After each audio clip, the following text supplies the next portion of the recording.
are live from the Vermont Trans Garage in East Dorset. How many trucks do you have in your garage?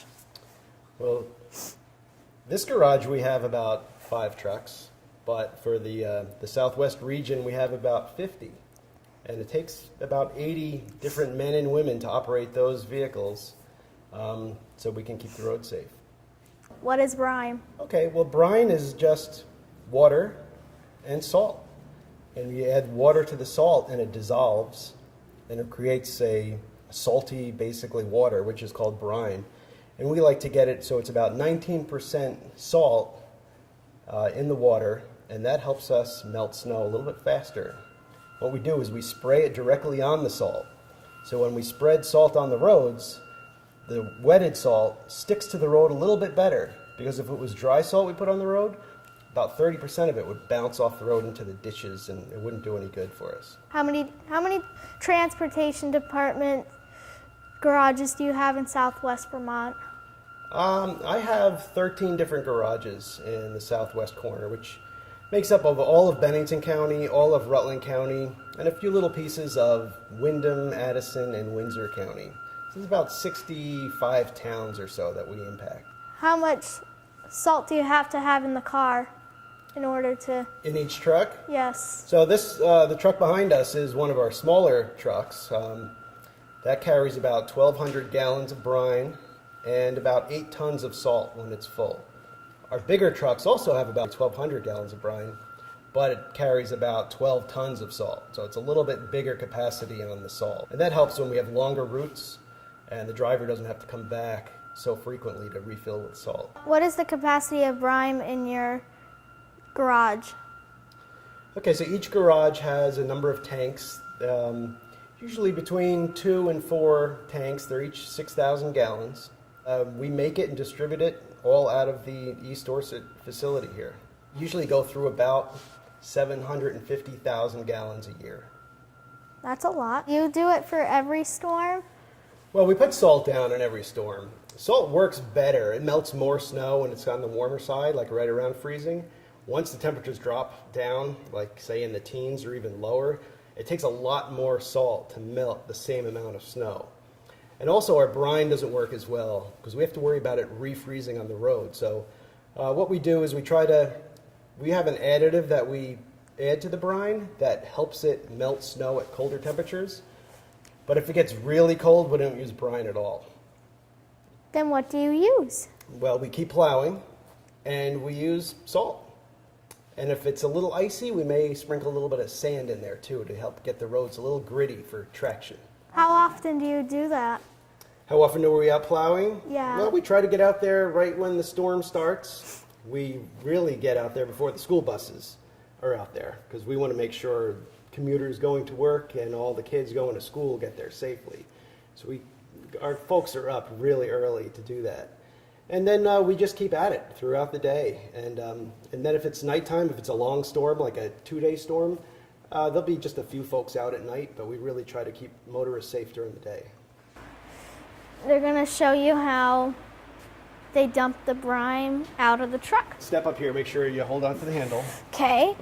Yeah, the air temperature in here is 59 degrees, but the road temperatures are 52. So it gets the salt wet, so when the salt gets on the road, it's spread and it makes like how Rob said, it makes the snow melt quicker. Then this one is for the spray bar in the back of the truck, so you can get the wider width of the road, of the lanes, to get them all wet so they can melt. Then I can go down to the storm totals. Oh, okay, this looks good. Yeah, storm this totals. Is like really good technology. The storm totals will tell me how much salt I put out for that night, and it'll tell me how much brine I put out. And I can go to the fill tanks, so that will tell us if my brine tank in the back of my truck, if that's full or empty. And it's pretty much full. Yep. So if we're plowing at nighttime, we have a light looking at our auger. We got one here coming out of our wing. Yep. Strobe lights in our truck so everybody can see what we're doing. So we caution so everybody knows nobody hits us. Okay, that looks perfect. Yeah. We're now going out to the stations where they take it out. Yeah, so this is the building that we make our brine in. Yep. There's a big water line that comes in from East Dorset that supplies all the water we use to make the brine. Then we take salt out of one of our salt buildings. So this is the hopper where we put the salt. If you look in here, this is the salt we use. So this is all. This salt comes from Egypt. Can I feel Sure. it? It's It comes very. over on a barge from Egypt. So we dump the salt in here, and what we do is there are pipes that go through the bottom of this hopper, and they're filled with water. Salt slowly dissolves in the water. It's just salt. It's almost like just table salt, except it's not in the pure form. It just comes out of a big mine. And so as the water goes through, it slowly dissolves the salt, and eventually we get the right salt content in the water, and that's what brine is. It's just water with salt dissolved in it. So each of these tanks are filled with brine, 6,000 gallons in each tank. Okay, that looks good. So I hope you found it amazing. And thank you, Mr. Fowley, for letting me tour your garage. You're welcome anytime, Elliot, really. Okay. What information can you give to the public on staying safe on the roads during snowstorms? Well, number one is having the right type of tires and equipment for the road. But, we always say slow down. That's the biggest factor. Speed is the biggest cause of crashes in the wintertime. So we like to think, at least 10 miles an hour below the speed limit is a good starting point. But a lot of times you need to slow down even much further than that, depending on the road condition. We also tell folks to keep enough room between the vehicles in front of you, because if the road's snow covered, it takes a lot longer to stop. And one of our biggest messages that we've been pushing out lately is don't crowd the plow.